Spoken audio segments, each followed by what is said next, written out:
वो बच्चे हाथ खड़ा कर लें जो अपने बच्चे को हिंदी माध्यम के स्कूल में भेजेंगे। और 500 में से हर बैच में 2 या 3 बच्चे हाथ खड़ा करते हैं।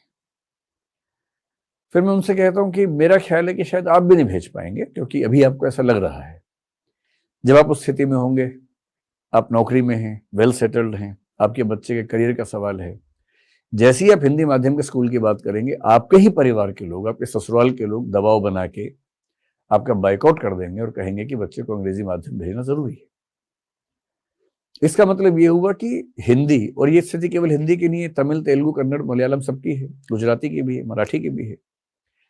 इन भाषाओं के समाजों में जो भी परिवार थोड़ा भी समृद्ध होता है, मध्य वर्ग में आता है, उसकी पहली प्राथमिकता है कि उसका बच्चा अंग्रेजी माध्यम में पढ़े।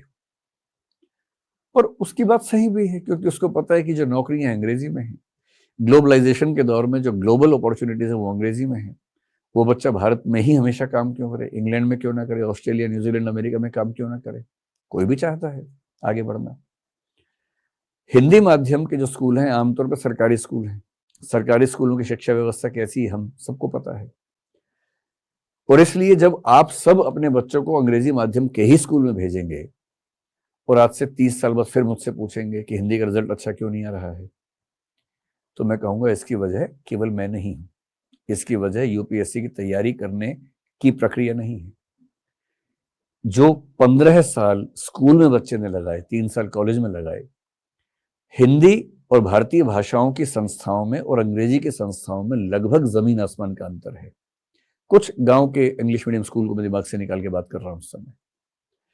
वो जो 15 साल का ग्रूमिंग प्रोसेस है, जो एक्सपोजर है, फिर अंग्रेजी जानने के बाद इंटरनेट की दुनिया आपके लिए बहुत बड़ा खजाना है।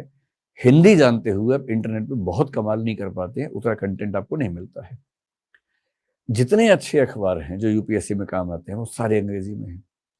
इंटरनेशनल रिलेशंस में आपको अमेरिकन पर्सपेक्टिव पढ़ना है, वॉशिंगटन टाइम्स पढ़ना है, वो हिंदी में आपको नहीं मिलता है, न्यूयॉर्क टाइम्स नहीं मिलता है, लंदन टाइम्स नहीं मिलता है।